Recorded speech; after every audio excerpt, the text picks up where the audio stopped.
तो जय हिंद everyone and welcome to major culture classes. अक्सर बच्चों के मन में ये सवाल आता है कि सर सीडीएस एग्जाम देने के लिए उनके पास आखिर कितने अटेम्प्ट्स अभी बचे हैं।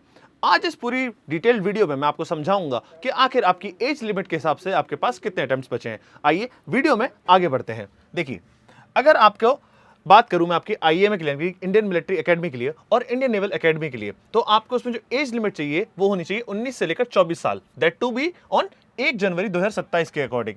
उसके बाद अगर हम बात करें जो होनी चाहिए उसमें आईएनए के लिए, तो वो होती है आपकी 2 जनवरी 2003 से लेकर 1 जनवरी 2008 तक के लिए।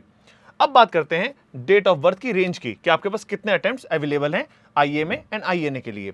देखिए, यहां पर अगर आप 2 जनवरी 2003 से पैदा हुए हैं, उसके बीच में आप 1 जुलाई 2003 तक हैं, तो आपके पास केवल और केवल एक अटेम्प्ट बचा है। यानी कि अगर आप इस रेंज में आते हैं तो आपके पास केवल एक अटेम्प्ट बचा है।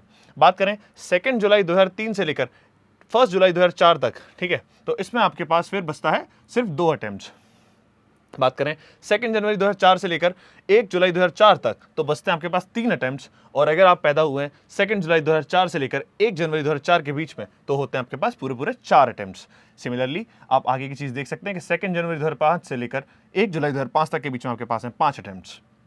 बात करें 2 जुलाई 2005 से लेकर 1 जनवरी 2006 तक लेकर आपके पास हैं 6 अटेम्प्ट्स। और इसी तरीके से आप आगे के अटेम्प्ट्स भी देख सकते हैं। जैसे लास्ट अटेम्प्ट अगर मैं बताऊं, तो अगर कोई पैदा हुआ है 2 जुलाई 2007 से लेकर 1 जनवरी 2008 के बीच में, तो उसके पास है सीडीएस के 10 अटेम्प्ट्स। जी हाँ, वो सीडीएस के लगभग 10 अटेम्प्ट्स दे सकता है। यानी कि जब वो 18 साल से थोड़ा सा बड़ा होता है, 18.5 साल के आसपास, तब से वो अगर देना भी चालू करे सीडीएस के अटेम्प्ट्स, तो भी वो एलिजिबल हो जाता है इस चीज के लिए। बात करें एयरफोर्स एकेडमी की, तो उसमें आपकी जो एज लिमिट होनी चाहिए वो होनी चाहिए 20 से लेकर 24 साल, दैट टू ऑन 1 जनवरी 2027 के अकॉर्डिंग। एंड साथ ही 2 जनवरी 2003 से लेकर 1 जनवरी 2007 के बीच में होनी चाहिए। ठीक है, अब बात करते हैं डेट ऑफ बर्थ रेंज की और साथ में कितने अटेम्प्ट्स आपके पास अभी बचे हुए हैं। अगर आप पैदा हुए हैं 2 जनवरी 2003 को, ठीक है, और आप 1 जनवरी 2003 से बीच में पैदा हुए हैं, ठीक है, इन 2 डेट्स के बीच में, तो आपके पास केवल आखिरी अटेम्प्ट बचा है, वो आपका पहला अटेम्प्ट, एक ही आखिरी अटेम्प्ट बचा हुआ है। बात करें आपकी 2 जुलाई 2003 से लेकर 1 जनवरी 2004 के बीच में, तो आपके पास बचते हैं पूरे 2 अटेम्प्ट्स। बात करें 2 जनवरी 2004 से लेकर 1 जुलाई 2005 तक की, तो होते हैं आपके पास 3 अटेम्प्ट्स। लेकिन यहां पर एक चीज मैं आपको जो बताना चाहूंगा वो ये है कि ये आपका फ्लाइंग ब्रांच के लिए है, ठीक है, ग्राउंड ड्यूटीज के लिए, एजुकेशन ब्रांच के लिए अलग से एज लिमिट होती है। इसके साथ ही 2 जनवरी 2005 से लेकर 1 जुलाई 2005 तक के बीच में आपके पास होते हैं पांच अटेम्प्ट बचते हैं। और 2 जुलाई 2005 से लेकर 1 जनवरी 2006 के लिए आपके पास 6 अटेम्प्ट बचते हैं। साथ ही 2 जनवरी 2006 से लेकर 1 जुलाई 2006 तक में आपके पास 7 अटेम्प्ट हैं। और 2 जुलाई 2006 से लेकर 1 जनवरी 2007 तक के लिए आपके पास पूरे 8 अटेम्प्ट्स हैं। तो ये है पूरा लिखा जोखा आपके एएफए का, जो आप सीडीएस के थ्रू इतने अटेम्प्ट दे सकते हैं अभी भी। बात करें अगर ओटीए की, जो कि काफी खास होता है बिकॉज इसमें सबसे ज्यादा कैंडिडेट सेलेक्ट, लाइक इस बार ही 276 वैकेंसीज थी, सीट्स थी, ठीक है, तो काफी ज्यादा सीट्स लेकर आता है ओटीए। और उसकी एज लिमिट भी बाकियों से 1 साल थोड़ी ज्यादा होती है, तो आप 19 साल से लेकर 25 साल तक के बीच में होने चाहिए।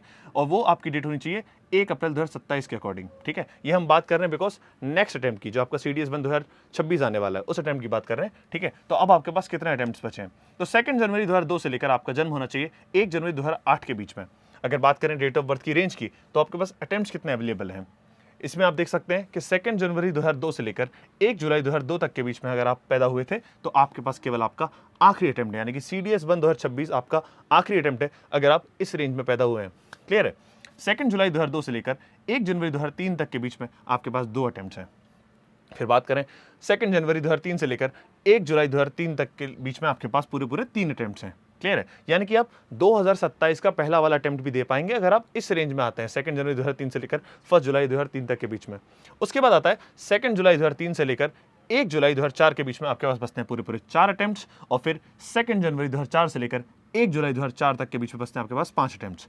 अगर बात करें इसी सीक्वेंस में जब आप चलते जाएंगे, तो जब देखते हैं कि 2 जुलाई 2007 से लेकर 1 जनवरी 2008 तक के बीच में आपके पास बचते हैं पूरे 12 अटेम्प्ट्स, यानी कि इतने अटेम्प्ट्स अभी भी आप ओटीए के लिए दे सकते हैं। तो ये है पूरी जानकारी कि कितने अटेम्प्ट्स हैं। और अब बात करते हैं सबसे खास चीज की, वो है हमारा लक्ष्य बैच।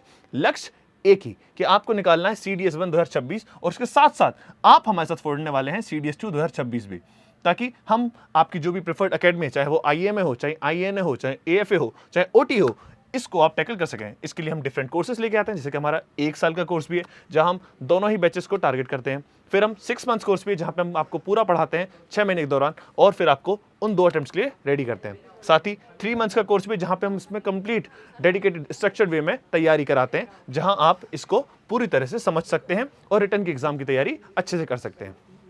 इसी के साथ ही हम आपको देते हैं कंप्लीट प्रिपरेशन, वो भी आपके रिटर्न एग्जामिनेशन के लिए और एसएसबी के लिए।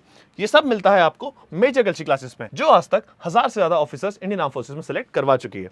अगर आपको भी बनना है ऑफिसर तो कॉल कीजिए 9696330033 पर। इसके साथ ही अपना वर्दी का सपना भी पूरा कीजिए। आशा करता हूं आपको वीडियो पसंद आई होगी। ऐसी और वीडियोस के लिए हमें फॉलो करना और चैनल को सब्सक्राइब करना ना भूलें। तब तक के लिए जय हिंद, जय भारत।